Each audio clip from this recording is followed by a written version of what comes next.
Hey y'all. Don't mind me if I'm kind of sounding like a Debbie Downer right now and my eyes are a little puffy because I am tired and I have been crying for the past 24 hours. This has just been a trying time for me emotionally. As far as the situation that happened to me yesterday and the whole election situation, it's been really draining on me emotionally, and I've just been kind of going through it with that. I am not the best of person to deal with my emotions. I've been trying to get better over the years, but it can be very difficult to learn how to deal with your emotions. It's like I can tell people all day long how to deal with situations and how to do certain things, but when it comes down to me, I just cannot figure out a good way to do so. While I was at work today, I thought about a few things when it comes to myself as far as dealing with my emotions and my situations and stuff. And I decided to jot them down and share them with you guys. So here we go.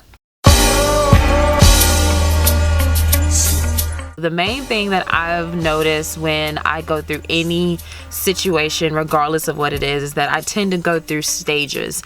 And these stages kind of vary depending on the situation, but it's pretty much the same blueprint when it comes to every situation.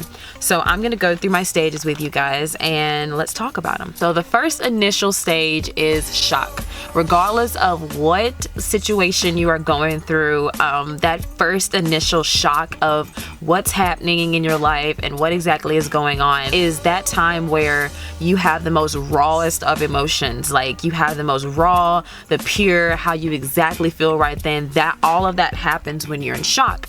So I will take myself as an example. Something that I found out yesterday pertaining to my ex really shocked me because I wasn't expecting it, and I also wasn't expecting to find out in the manner that I did. To me, the way that I found out this information was very ambushed like. I didn't get a chance to really process everything. I just literally got told the information and I just was kind of left in shock. Next thing that happens to you is realization. And realization tends to happen either immediately after shock or maybe like 24 hours after shock if you're like me and you need that 24-hour period to kind of like be to yourself and get yourself together. So when you're going through the realization stage, that means that you're really starting to understand what just happened, processing, everything that has went on, what was said, what was not said, what needs to be done. And also during that time, you're really like taking the time and being like, holy crap, like this just happened. During that phase of realization, that can either go one or two ways. It can either be a learning experience and the situation can be over with, that'll be done, or it can turn into the other two stages that I'm going to talk about now. From realization, that can either turn into suppression or depression. And then for me, I tend to go both ways. When it comes to suppression for me is kind of like, how when you get a student loan and you can't pay it the moment you graduate, so you have to call Sally and ask her for a deferment. Well, that deferment only lasts for so long. The same thing with emotions. Like you can only suppress your emotions for so long before Sally gonna be calling you, or your emotions are going to come back up and you're going to have to deal with it. You're gonna have to pay up eventually. So you can keep putting that off. You can keep putting it in. I need a deferment. I need a deferment. I need a deferment. But eventually you're gonna run out of time. You're gonna run out of chances, and you're going to have to deal with that eventually. So from suppression comes depression. And this doesn't always happen to everyone. They don't slip into depression. I'm just one of those unfortunate souls that kind of slip into depression very, very easily. I'm very sensitive. I can just go to that negative spot really quickly, and I do hate that. So this doesn't happen to everyone, but it definitely happens to me. So when I finally take the time to come out of suppression, to come out of my deferment, and then deal with the situation, I tend to like to deal with it on my terms. The worst thing that can happen to me is when I get a whole bunch of stuff handed to me at one time to try to get over and deal with. You know that scene in Matilda where the big fat kid like just got a slice of cake and like Miss Trunchbull was like, eat the slice of cake, and he was like, oh, I got this, I can do the slice of cake. But then the moment she bought it that big ass chocolate cake, he couldn't handle it. That's literally how I was feeling yesterday, because I personally like to deal with things in little chunks. Sometimes I can deal big chunks, but I like to take little by little, chip away at it and just kind of deal. So yesterday, with the situation that happened to me yesterday, I pretty much only wanted a slice of cake, like just a little slice of cake, not even that big, just a little slice of, cake. And instead of me getting that slice of cake and being able to eat that slice of cake and digest it and be fine, I got the whole goddamn bakery. And it wasn't even like, here's the keys. It was like they blindfolded me and threw me into the bakery. Like, that's literally what happened to me yesterday. And I panicked. It was too much at one time. I didn't know what to do. So instead of me easing out of suppression into depression, I literally got shotgunned into depression, and it was very scary and very surreal for me. And I broke down in my car last night because of how instant that was for me. Normally if I slip into a depressive mindset, it kind of eases and creeps up on me, so I'm kind of prepared for when I get there. But the situation that happened to me yesterday, I didn't get the time. I just was like, now I am currently in the stage of depression, and I know it doesn't look like it because I'm smiling and everything, but that's just how I am as a person. I tend to smile even when I'm in pain, because that's the only thing I know how to do. I know how to be a good Southern Christian woman, and we are taught that even if you are upset or sad, you smile and you act ladylike. So that's typically what I do instead of dealing with my emotions. So right now, like I said, I'm in the depressive mode. And for me, depression has a lot of subcategories for me, and it might for you guys, but definitely for those of us who are zodiac signs or cancers, yeah, the subcategories for me starts with the blame game. I tend to blame everybody, everything around me for the situation that I'm in. And then unfortunately, if those people are around that I feel like are putting me in this situation, I tend to lash out. I tend to do a lot of things that I normally don't do when I'm in a good headspace. So I do tend to go through that phase of it's everyone else's fault but mine. And that's not a good thing. So that's why if for those of y'all who watched my best friends with your exes video, when I went through that, I actually stopped talking to Jasmine for about 2 months because I was going through that blame situation. Like, I'm in this situation because of her and she didn't give me enough time, all that type of stuff. And I needed to take 2 months to try to just get it together, because I felt like at the time that video was my lash out. It was my raw, honest opinion, but that was my lash out. I'm not gonna say it didn't need to happen, because it did need to happen, but at the same time, I probably should have just recorded it and not uploaded it, but that's okay. It is what it is now. So I stopped talking to my ex, which is Jasmine. Y'all have seen her on this channel before. I stopped talking to her for about 2 months, and as of October, I decided to start talking to her again to try to rebuild the friendship, because I realized that I stopped talking to her for really not a good reason, but I just, it's just how I deal with things. I don't deal with things the best way. So I started to talk to her again. We're starting to rebuild our friendship and everything. But I didn't get a chance to see her until yesterday due to scheduling conflicts and everything else. When I got to see her, that was when my whole situation kind of unfolded. That was when the emotional ambush happened.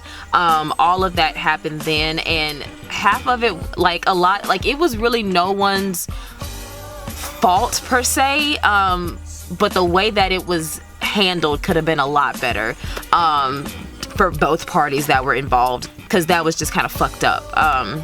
But like I said, I don't want to get into too detailed of the story, but long story short, when I did see her, I was already, like I said, emotionally ambushed, and I was already trying to deal with that, trying to process my, feelings, because with the information that I was told, it kind of ripped open a wound that was just starting to get a scab on it. So it literally ripped it wide open, and it was just really, really like hurtful. I felt betrayed. I felt just a bunch of like just bad emotions while that was going on. And then it also made me remember that, oh shit, I never dealt with the breakup.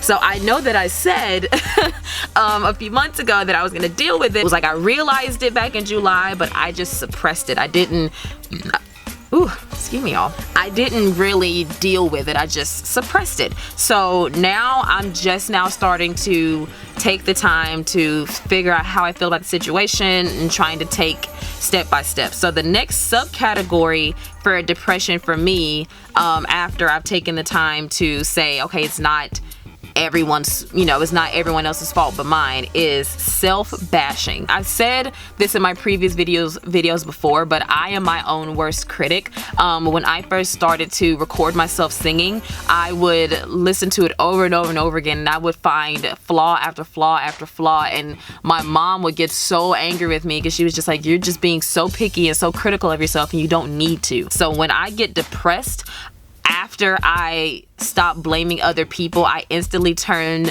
the blame on myself and I start bashing myself. And right now I'm feeling like I am a horrible, shitty person, strictly because of me trying to deal with the breakup that me and Jasmine had. I felt like the whole situation was my fault. I shouldn't have handled the situation the way that I did, and I have apologized to her for that. But me realizing that the whole situation was my fault and I did it at the time out of a very selfish mindset, and it was like the act, it was like the meaning behind the breakup was a good meaning, because at the time I had just graduated college, and what they don't tell you is that when you graduate college that you don't necessarily walk straight into your dream job, which I wasn't told that at first. So when I first graduated, I was like, oh, I'm only gonna be here for about a few months, I'm gonna move to LA, it'll be fine.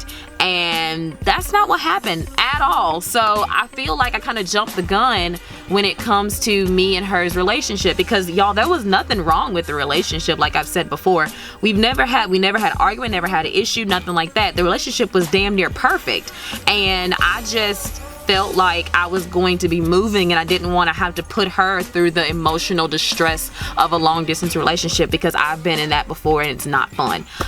So that was where my meaning was, but I feel like it was selfish because I didn't consider her feelings, her thought process, anything like that. I just was like, I'm doing this for me, fuck your feelings. And that's why I said I feel like a shitty ass person for doing so. And I have apologized, but Jasmine, if you're watching this, I really am genuinely sorry for doing that. Like, I shouldn't have handled the situation the way that I did. I should have definitely given it some more time to let the relationship mend itself, fix itself, manifest. I should have. I jumped the gun prematurely. So with that being said, me feeling like a shitty person right now also has spiraled into I haven't dated anyone since that relationship. So it's been a year now since that relationship. So, and I have ran into several different encounters with people since then, and they have all just fell by the wayside with that. And I feel like it's just karma from what I did to Jasmine. And I now feel like, okay, well, I am not worthy of love. I'm not worthy of having something good happen to me, because not only is in the love department it's just bad and I don't even want anything to do with it anymore. I lost my job twice this year, and I'm not making barely enough ends meet with the 2 jobs that I have now. So I am just not feeling like things are ever gonna go my way, and that tends to happen when you're in depression. More things start to come out that you didn't even realize that you were suppressing your feelings about. It tends to come out right when you're dwelling on one little thing. So the next subcategory is like a mixture of the deadly sins.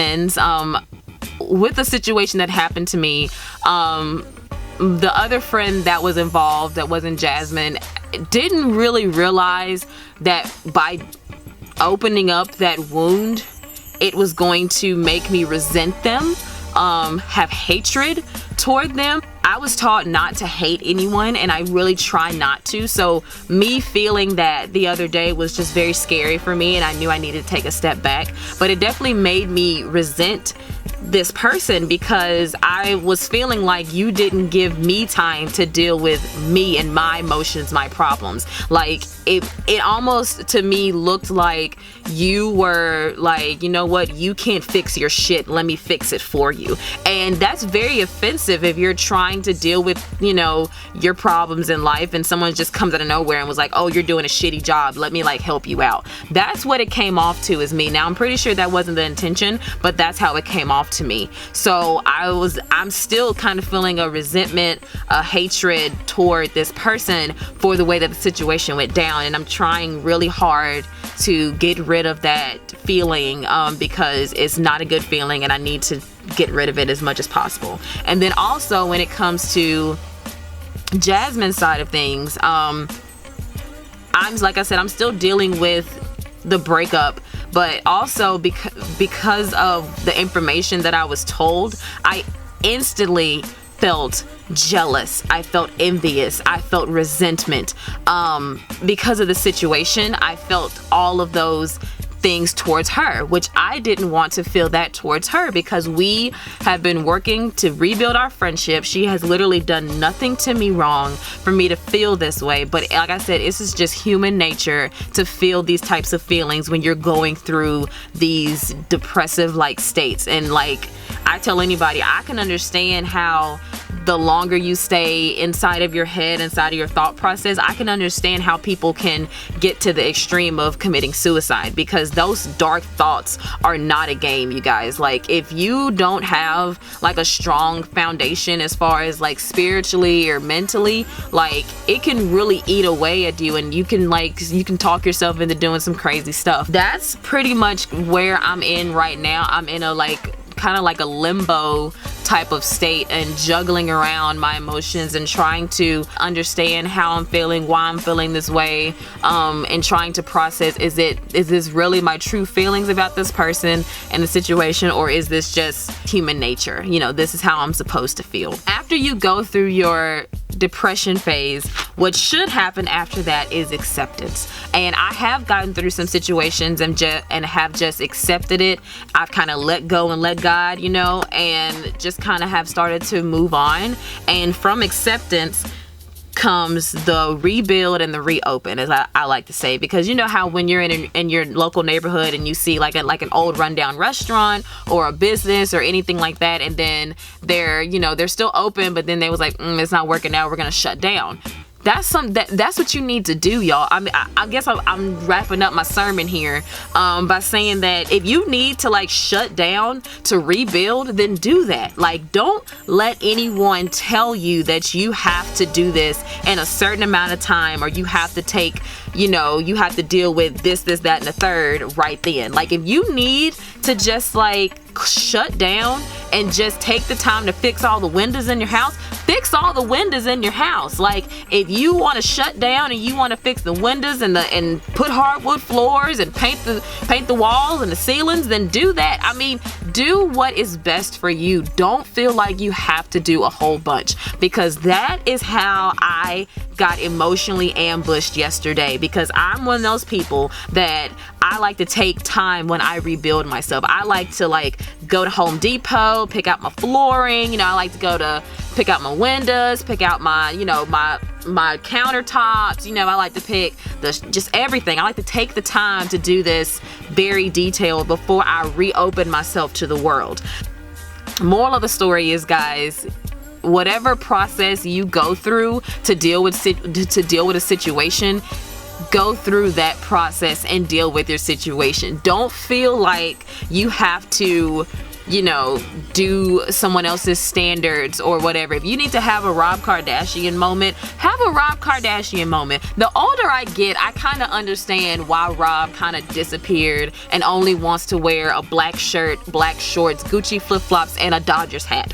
I get it. I 100% get it. You just need to like take the time to like deal with situations the best you know how. And if you feel like that you can't do that and you need some help, then you reach out for help. You know what I'm saying? Like, if you feel like you are having trouble rebuilding your house, then hire a crew to help you. That's what they're there for. Me personally, I am very grounded in my faith to where I rely on the Bible. I rely on praying to get through a lot of my situations, which has helped. So that's what I'm doing now, and then trying to talk it out with some people. But like I said, I had to take the time to process my feelings. Normally for me, I seclude myself for 24 hours and I come out and try to deal with it. But yeah, that's the moral of my story, you guys. I hope you guys liked it. This definitely was not a video I was expecting to make, because yesterday I was supposed to make another video, but with that whole situation that happened to me, I just couldn't do it. Make sure you guys comment, like, subscribe. As always, let's have a little chit chat. How do you guys deal with your emotions? Give me some suggestions if you have some suggestions, and I promise I am going to have a much happier video for y'all very, very soon. It's a video that a lot of y'all have been requesting and asking for. But I love you guys. Make sure you guys be safe, because I know that with the election, it's kind of like we just need King Jesus, y'all. That's all I'm gonna say. We just need King Jesus. But I'm gonna see you guys later. Bye.